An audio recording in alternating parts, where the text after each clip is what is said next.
a-t-il une pensée à partager, une réflexion à partager? Bien, moi, je voudrais vous lire quelque chose parce que je suis en train de lire un livre qui s'appelle Paraboles prophétiques. Et j'ai vraiment été touchée par ce que j'ai lu. Ça fait déjà plusieurs semaines que je le rumine, que j'y pense et je cherche le temps de vous le partager. Donc, je pense qu'aujourd'hui, je vais vous le partager. Alors, c'est les 3 paraboles du trésor caché dans un champ, de la perle de grand prix et du filet. La parabole du trésor caché, un symbole pour Israël. Voici ce que le Seigneur en dit en Matthieu 13 au verset 44. Le royaume des cieux est encore semblable à un trésor caché dans un champ. L'homme qui l'a trouvé le cache et dans sa joie, il va vendre tout ce qu'il a et achète ce champ. Nous y relevons 3 éléments essentiels. Un champ, entre parenthèses, un pays. Deuxièmement, un trésor. Et troisièmement, une personne. Le champ égale le pays d'Israël. Le champ, c'est-à-dire le pays, est en opposition avec la mer. Dans le Saint-Livre, Israël est toujours appelé le pays, tandis qu'il y fait référence aux nations par le terme mer. La mer des peuples. C'est ainsi que quand je parle de mer, c'est MER, hein. C'est ainsi que le Seigneur envoie ses disciples comme pêcheurs d'hommes sur la vaste mer des nations. Matthieu 4 au verset 19. Quant au pays, l'Éternel déclare qu'il est le sien. En Lévitique 25, verset 23. Les terres ne se vendront point à perpétuité, car le pays est à moi, dit le Seigneur. Il en est ici comme du chant, dans un texte introductif pour l'acquisition duquel un homme a vendu tous ses biens. Ça, c'est la première partie. Deuxième partie, un trésor égale le peuple d'Israël. Dans cette parabole, le trésor représente le peuple d'Israël et sa rédemption future. Qu'Israël soit un trésor tout à fait particulier pour le Dieu d'éternité, cela ressort entre autres de ces 2 passages bibliques. Car l'Éternel s'est choisi Jacob, Israël, pour qu'il lui appartint. Psaume 135, verset 4. Car tu es un peuple saint pour l'Éternel ton Dieu. L'Éternel ton Dieu t'a choisi pour que tu fasses un peuple qui lui appartient. Entre tous les peuples qui sont sur la face de la terre. Deutéronome 7, verset 6. Ces 2 versets mettent en évidence le fait qu'Israël est aux yeux de Dieu réellement un trésor, quelque chose d'extraordinaire, quelque chose d'extraordinairement précieux. C'est en posant le même regard que Dieu sur ce peuple que nous pourrons vraiment l'aimer et le bénir. Le 3e point est une personne. Cette personne, c'est Jésus-Christ, le Messie d'Israël. Et dans sa joie, au sujet du trésor dans ce champ, il va vendre tout ce qu'il a et achète ce champ. Matthieu 13, 44. La personne dont question dans cette parabole est Jésus-Christ. Il a quitté le ciel et laissé tout ce qu'il avait là-haut pour naître dans le champ, le pays d'Israël. Par sa mort sur la croix de Golgotha et son sang versé là. Sa vie offerte en sacrifice, il a acheté le pays avec le trésor. Il est écrit en Hébreux 2, verset 14-17. Ainsi donc, puisque les enfants participent au sang et à la chair, il a également participé lui-même afin que par la mort, il anéantit celui qui a la puissance de la mort, c'est-à-dire le diable, et qu'il délivrait tous ceux qui par crainte de la mort été toute leur vie retenus dans la servitude. Car assurément, ce n'est pas des anges qu'il vient en aide, mais c'est à la postérité d'Abraham, Israël. En conséquence, il a dû être rendu semblable en toutes choses à ses frères les Juifs, afin qu'il fît un souverain sacrificateur, miséricordieux et fidèle dans le service de Dieu, pour faire l'expiation des péchés du peuple d'Israël. C'est vraiment, ça m'a vraiment touchée quand j'ai lu ça. J'ai dit, mais les paraboles, Jésus parlait au début normalement avec ses disciples, puis après il a parlé en parabole. Et là, ce serviteur de Dieu, c'est Norbert Leit, c'est un Allemand, je crois, et qui a écrit ces paraboles prophétiques. Donc, je vous donnerai la suite la prochaine fois. Ben, je vais vous partager une petite réflexion.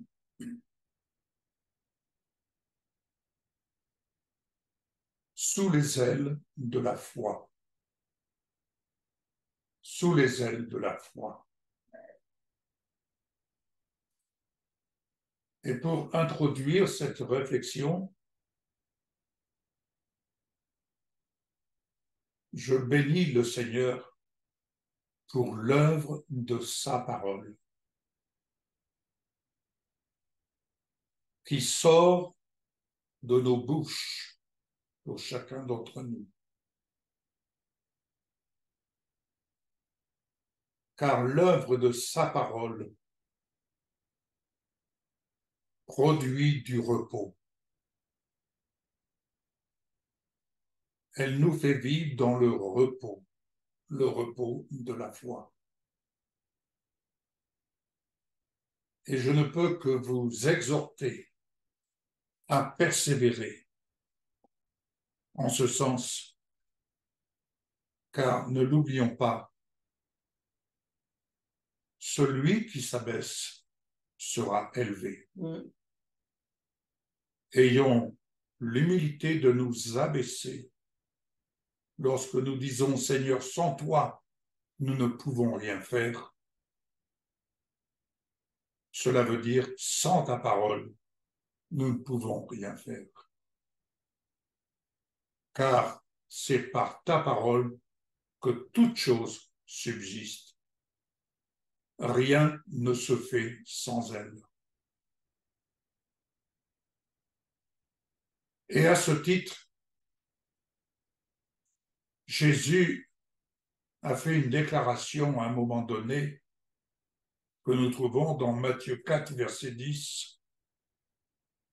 Il a fait une déclaration et je rajouterai, Jésus est celui qui intercède pour nous.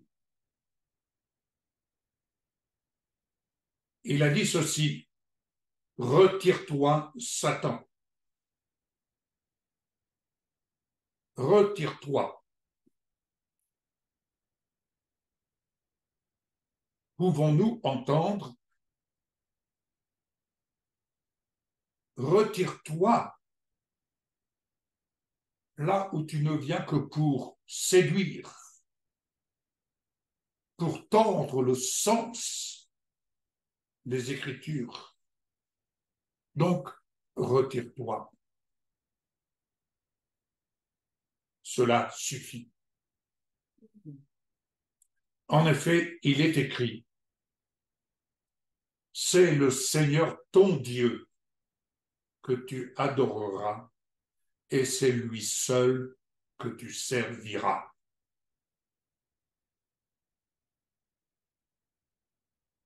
Bien-aimés, vivre selon l'esprit de la parole de Dieu, c'est exercer ce à quoi nous donnons foi. Donner foi à la parole de Dieu, c'est se positionner, quelles que soient les circonstances que nous puissions traverser, c'est se positionner sans condition dans l'action à suivre l'esprit de la parole. Tout comme Abraham s'est levé à l'appel lorsque la parole de Dieu lui était adressée. Lève-toi, va dans le pays que je te montrerai. Que je te montrerai. C'est dans l'action que la vision se précise. On peut dire que c'est dans sa démarche qu'Abraham a appris à visionner ce vers quoi l'Éternel le conduisait. L'esprit de la parole nous instruit pour marcher et suivre et vivre, selon le savoir-faire de Yeshua. Oui, le savoir-faire de Yeshua. Il est notre sauveur, notre libérateur, notre conseiller, notre avocat, Seigneur de notre vie, notre plein salut, esprit, âme, corps. L'esprit de la parole de Dieu, elle est esprit et vie, vise à nous rassembler sous les ailes de la foi pour former un seul peuple, un seul troupeau, à la suite d'un seul berger, Yeshua. Nous connaissons dans 23, verset 37, cette parole que Jésus prononce, « Jérusalem, Jérusalem, toi qui tues les prophètes et qui lapides ceux qui te sont envoyés, combien de fois j'ai voulu rassembler tes enfants comme une poule rassemble ses poussins sous ses ailes. Et vous ne l'avez pas voulu. » Il en est encore de même aujourd'hui au sein même de la chrétienté. Il en est de même. Vous allez comprendre. La promesse de Dieu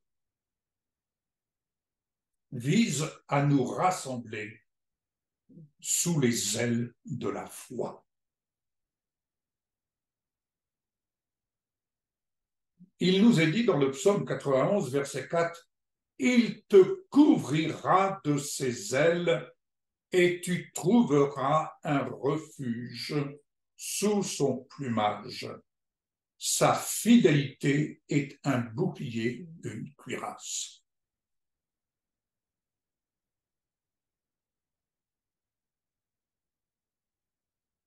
Que l'Éternel puisse rendre à chacun ce qu'il a fait et que la récompense de chacun soit pleinement entière de la part de l'Éternel, notre Dieu, le Dieu d'Israël,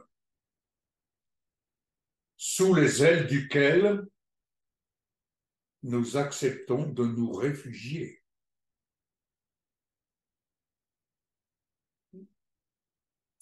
Ruth 2, verset 12, source d'inspiration.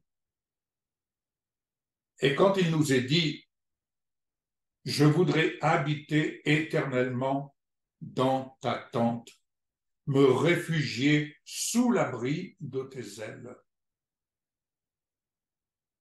Psaume 61, verset 5.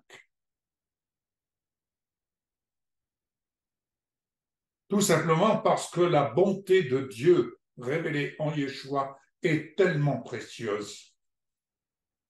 Et nous pouvons dire, à l'ombre de tes ailes, je cherche un refuge. Tous nous cherchons un refuge. Psaume 36, verset 8. Alors, Vous allez voir où je vais arriver. Nous pouvons confesser et dire à notre Seigneur, fais-moi grâce, ô Dieu, fais-moi grâce, car c'est en toi que mon âme cherche un refuge. Je cherche un refuge à l'ombre de tes ailes, jusqu'à ce que le malheur soit passé. N'est-ce pas une parole à propos au sein du concert de ces nations qu'Israël est une illustration même et que nous pouvons confesser sur Israël, parler la parole de justice pour le peuple de Dieu et penser à nos frères messianiques. Car c'est en toi que mon âme cherche un refuge, à l'ombre de tes ailes, jusqu'à ce que le malheur soit passé. Alors, bien-aimés, pourquoi le Seigneur désire rassembler sous les ailes de la foi? C'est important de parler la parole et c'est par la parole que le Seigneur nous amène à vivre ce que nous sommes en train de percer. Sous les ailes de la foi venant de sa parole. Pourquoi un seul troupeau? Eh bien, en voici une illustration qui ne vient pas de moi, mais une illustration que j'ai découverte. Elle est très significative. Vous la connaissez peut-être, mais permettez-moi de vous la lire telle qu'elle nous est décrite sur le vol des oies. Le vol des oies.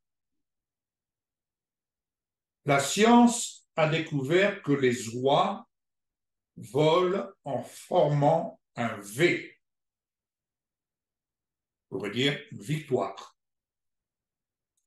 Parce que lorsque chaque oiseau bat ses ailes, il produit un mouvement dans l'air qui est de l'oie qui le suit. On peut dire ainsi que chacun confessant la parole produit dans l'air, dans le domaine spirituel, il produit un mouvement de la parole pour ceux qui suivent. Explication. Volant en V, toute la bande augmente d'au moins 71% de plus sa puissance de vol que chaque oiseau le ferait seul. En conclusion, lorsque nous partageons une direction commune et que nous avons le sens de la communauté, nous pouvons arriver là où nous voulons plus facilement et plus vite. C'est le bénéfice de l'entraide.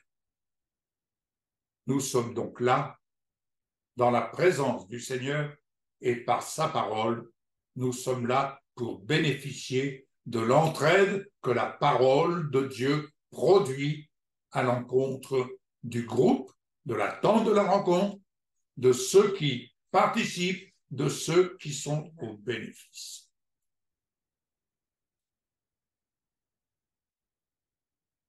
Explication. Chaque fois qu'une oie sort de la formation et ressent la résistance de l'air, elle se rend compte de la difficulté de voler seule. et s'installe immédiatement dans la rangée pour bénéficier de la puissance du compagnon qui avance. Vous entendez? En conclusion, si nous avions la logique du noix, nous resterions avec ceux qui se dirigent vers notre même direction. Une autre explication. Quand le chef des oies est fatigué, oui, il peut arriver que les ministères, Valérie, moi-même, soyons fatigués. Mais lorsque le chef des oies est fatigué, il passe à l'un des postes arrière et une autre oie prend sa place. C'est ce qui arrive. Il peut m'arriver d'être fatigué, il peut arriver à Valérie d'être fatigué, mais nous sommes là et puissent d'autres venir s'ajouter ainsi. Donc, en conclusion, dans la vie, il ne s'agit pas de se démarquer individuellement, comme malheureusement certains le font, il faut le dire, mais de travailler en équipe. Une autre explication. Les oies qui sont derrière produisent un son propre et elles le font souvent pour motiver ceux qui vont de l'avant à maintenir la vitesse. C'est merveilleux. On le voit quand on va chez Josiane. Et on le voit, oui, c'est vrai, lorsque nous allons chez notre sœur Josiane avec les grues qui passent, eh bien, c'est exactement le même principe. Ainsi, les oies qui sont derrière produisent un son propre et elles le font pour motiver ceux qui vont de l'avant à maintenir la vitesse. Alléluia. Une autre explication. Finalement, lorsqu'une oie tombe malade ou blessée par balle, deux de ses compagnons sortent de la formation et le suivent pour aider et le protéger. C'est extraordinaire. Quelle leçon, vous savez, le Seigneur nous donne.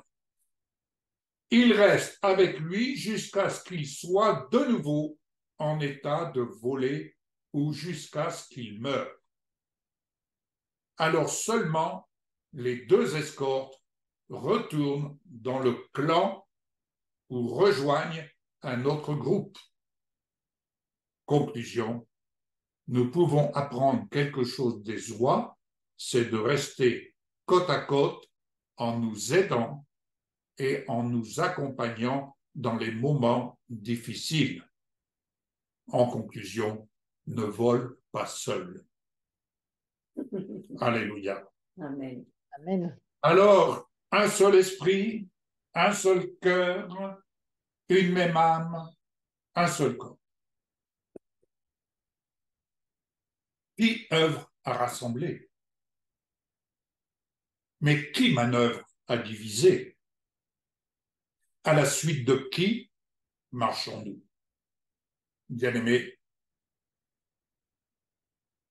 réveillons-nous de l'obscurantisme et échappons-nous au souffle du séducteur. Échappons-nous au souffle du séducteur. Ésaïe 40, versets 29 à 31, je lis la parole. Il donne de la force à celui qui est fatigué et il multiplie les ressources de celui qui est à bout. Les adolescents se fatiguent et s'épuisent, les jeunes gens se mettent à trébucher, mais ceux qui comptent sur l'Éternel renouvellent leur force. Ils prennent leur envol comme les aigles. Ils courent sans s'épuiser, ils marchent sans se fatiguer. Alléluia. Ainsi, nous voyons que dans les Actes des Apôtres, au chapitre 4, verset 31, quand ils eurent prié, l'endroit où ils étaient rassemblés, comme nous le sommes à la tente de la rencontre, l'endroit où ils étaient rassemblés trembla. Ils furent tous remplis du Saint-Esprit et ils annonçaient la parole de Dieu avec assurance. La tente de la rencontre, un lieu où on annonce, on parle et on s'exerce à parler la parole de Dieu. Bien-aimés, je reprendrai, nous sommes là pour parler les promesses de Dieu. Nous n'ignorons pas les œuvres de l'adversaire, elles sont là autour de nous. Elles sont là, on les attend sur la radio, la télévision, les journaux, elles sont là autour de nous. C'est un fait. On ne va pas les ignorer. Mais comment lutter contre ça? Les uns sur leurs chars, les autres sur leurs chevaux, et nous, avec notre chair, nous n'avons pas d'autre recours que de parler la parole de Dieu et vraiment de nous laisser diriger par la parole vers le but pour lequel le Seigneur nous conduit. Amen. Alors, comprenons, bien-aimés, on peut rechercher les miracles. Et notre Dieu est le Dieu des miracles. Entendons bien. Mais attention, attention. Nous recherchons les miracles ou nous recherchons l'auteur des miracles? Nous voulons suivre les signes miraculeux ou voulons-nous suivre l'auteur des signes miraculeux? Ceux qui me disent « Seigneur, Seigneur », parole que nous trouvons dans l'évangile de Matthieu, chapitre 7, versets 21 à 24. Ceux qui me disent « Seigneur, Seigneur », n'entreront pas tous dans le royaume des cieux,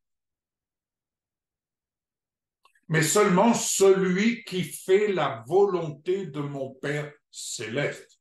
Et la volonté de Dieu, comme Jésus nous l'enseigne, c'est que sa parole demeure en nous et que nous demeurions dans sa parole. Ça, c'est la priorité des priorités.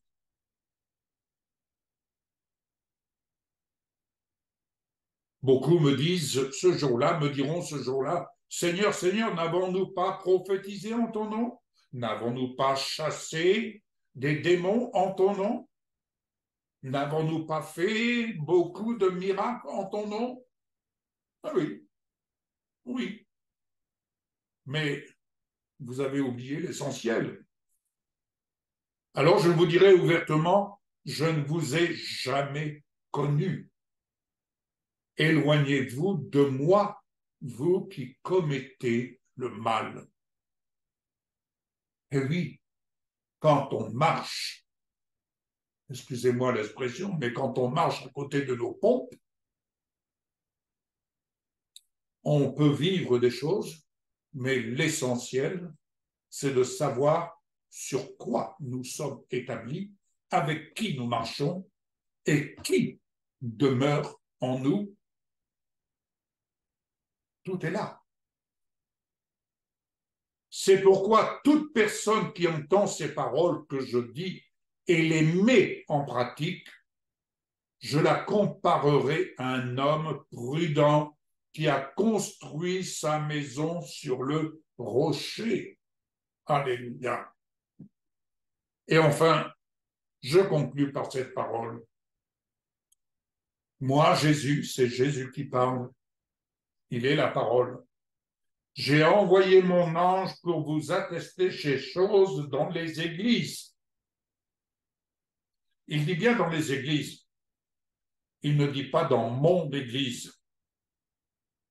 Parce que son église, il se l'est déjà présenté à lui-même. Et lorsqu'on lit comment il se l'est présenté à lui-même, comprenons qu'elle est totalement différente de celle qu'on veut nous présenter. Oui, pour attester ces choses dans les églises, je suis le rejeton de la racine de David et son descendant, l'étoile brillante du matin. Bien-aimés, exhortons-nous et veillons à demeurer sous les ailes de la foi venant de la parole de Dieu nous apprend et nous instruit à demeurer sur le rocher. Il est le Dieu des miracles, sans aucun doute, sans aucun doute. Mais le miracle, c'est de demeurer ferme dans les bons comme dans les mauvais jours. Alléluia. Voilà la réflexion que je voulais vous partager. Amen. Amen. Pour complémenter ce que tu as dit au sujet du travail d'équipe, des oies, ce matin, une parole me poursuivait, une parole de Jésus qui dit: Et vous, qui dites-vous que je suis? Oui. Et j'ai regardé en grec le mot dites, c'est le mot lego. Et alors, c'est très intéressant parce que le mot qui dites-vous que je suis, on peut dire aussi qui affirmez-vous que je suis? Qui enseignez-vous que je suis? Qui déclarez-vous que je suis? Qui parlez-vous que je suis? Il y a aussi le mot maintenir ou soutenir. Qui soutenez-vous que je suis? Comment soutenez-vous ma parole? Exhortez également.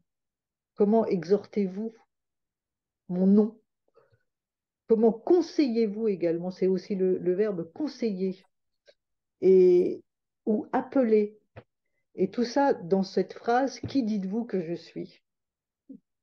Qui enseignez-vous que je suis pour ceux qui partagent la parole? Qui déclarez-vous que je suis? Qui affirmez-vous que je suis? Qui commandez-vous que je suis? C'est important parce que on en revient au travail d'équipe et aussi au travail individuel, parce qu'on parle beaucoup de la bouche et de la parole. Qui dites-vous que je suis? Il est pour nous celui qu'on dit qu'il est. Et l'importance de la louange, c'est quoi? C'est on lui dit qui il est. Oui. Et il est pour nous celui qu'on dit qu'il est. D'où l'importance de le louer, de proclamer sa splendeur. Mais ce n'est pas que des mots, c'est des choses qui évidemment coulent de notre cœur. Alors je laisserai cette parole sur votre cœur, comme elle l'était ce matin à mon esprit. Qui dites-vous que je suis? Oui. Qui parlez-vous? Qui enseignez-vous pour ceux qui enseignent, pour ceux qui partagent? Qui affirmez-vous que je suis? Qui déclarez-vous que je suis? C'est intéressant. Oui, oui, oui. Dans ce petit mot, qui dites-vous que je suis, il y a une profondeur beaucoup plus que de dire qui dites-vous que je suis. Et Pierre répond,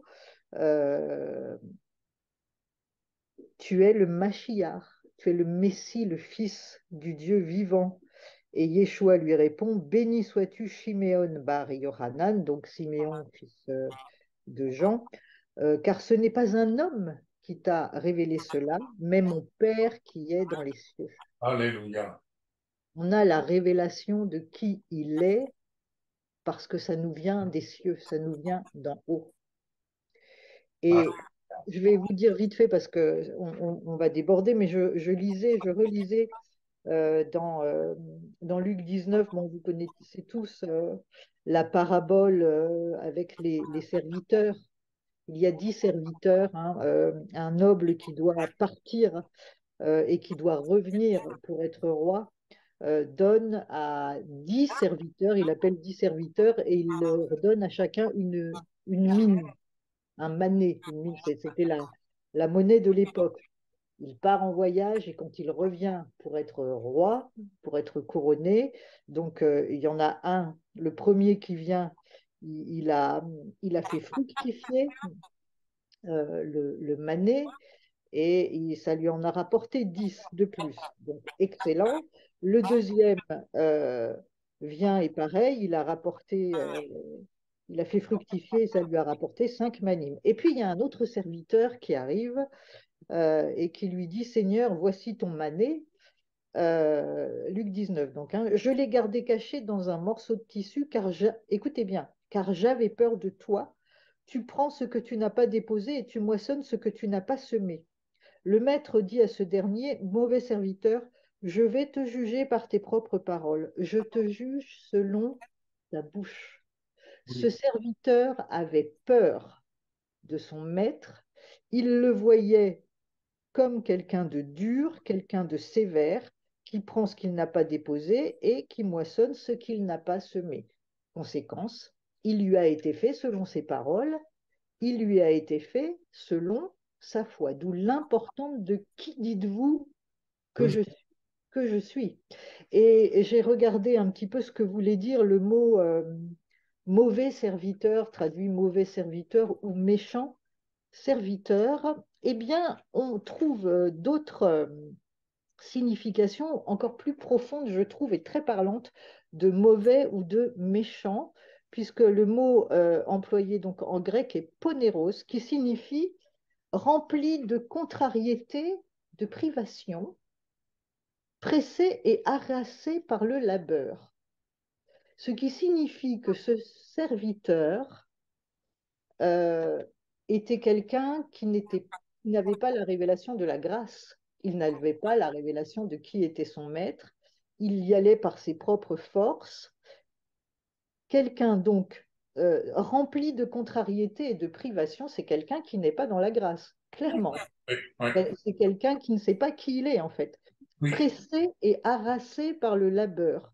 Ce Hmm. troisième serviteur n'a pas fait fructifier, on pourrait dire, la parole, par exemple, parce que, il avait peur, parce qu'il n'avait pas la révélation qui lui venait d'en haut, de qui était son maître qui revenait pour être couronné.